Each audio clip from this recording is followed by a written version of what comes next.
सज्जनों, उदय शंकर साहय द्वारा लिखित पुस्तक है सफलता के 16 कदम। यह किताब उन लोगों के लिए बहुत ही अच्छी मानी जाती है जो संघर्ष करके जीवन में आगे बढ़ना चाहते हैं। इसका पहला भाग मैंने आपको पहले वीडियो में बताया है। अब देखते हैं दूसरे भाग में उन्होंने क्या कहा है। दूसरे भाग में वे कहते हैं कि हमारे अंदर तीव्र इच्छा शक्ति को जागृत करना चाहिए। इसका अर्थ यह होता है कि अगर हमें किसी कार्य में सिद्धि पाना है, कोई अपना सपना साकार करना है, तो वहां तक पहुंचने के लिए प्रथम हमारे अंदर तीव्र इच्छा शक्ति को जागृत करना चाहिए। तभी हम उस कार्य तक पहुंच सकते हैं या हमारा सपना साकार कर सकते हैं। ये भी कहा जाता है कि इस धरती पर हर एक व्यक्ति कोई विशेष कार्य के लिए ही आता है और वह विशेष कार्य करने की उसके अंदर जो कार्य क्षमता होती है, इच्छा शक्ति होती है, वह जन्मजात होती है। जैसे जैसे बालक बड़े होने लगता है, उसके अंदर की तीव्र इच्छा शक्ति जागृत होने लगती है। इस मामले में अधिकतर यह देखा जाता है कि हमारे समाज में बालक के इच्छा शक्ति को उनके माता पिता अधिक ध्यान नहीं देते हैं। ऐसा करने से बालक की इच्छा शक्ति अंदर से अंदर दब जाती है या नष्ट हो जाती है या सुप्त कहीं पड़ी रहती है और उसके अंदर जो इच्छा शक्ति होती है, जो जन्मजात मिली होती है, वह इच्छा शक्ति उसकी कहीं ना कहीं दूसरे कार्यों में लग जाती है जिसको उन्होंने जीवन भर कभी पसंद ही नहीं किया था।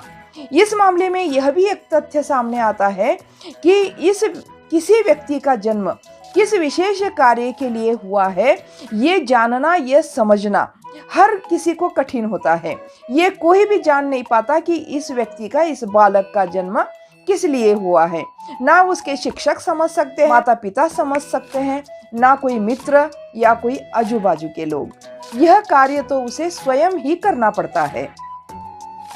भगवान बुद्ध का जन्म राजा के घर में हुआ था और सबने अनुमान लगाया था कि यह बालक का जन्म राजा बनने के लिए हुआ है।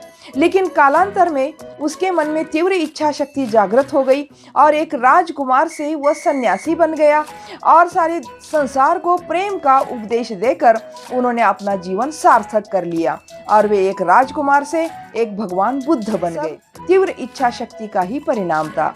इस मामले में महात्मा गांधी जी का भी उदाहरण ले सकते हैं। महात्मा गांधी जी के पिता गुजरात के महाराज के दीवान थे। महात्मा गांधी जी बैरिस्ट्री पढ़ने के लिए इंग्लैंड चले गए थे और वहां से लौटने के बाद बैरिस्ट्री करके वह अपना जीवन अच्छे से चला सकते थे। दक्षिण अफ्रीका में भारतीयों पर होने वाले अत्याचारों को उन्होंने देखा और उनके अंदर की तीव्र इच्छा शक्ति जागृत हो गई और कोटि कोटि भारतवासियों को स्वतंत्रता दिलाने में उन्होंने अपना सारा जीवन समर्पित कर दिया और इस तरह से वे एक अमर महात्मा बन गए। महमूद गजनवी और मोहम्मद गौरी जैसे कई विदेशी भारत पर आक्रमण करने का प्रयत्न करते हैं और कई बार भारतीयों से परास्त भी हो जाते हैं, लेकिन फिर भी बार बार भारतीयों को हराने का वो प्रयत्न करते हैं और यह सब तीव्र इच्छा शक्ति का ही परिणाम होता है।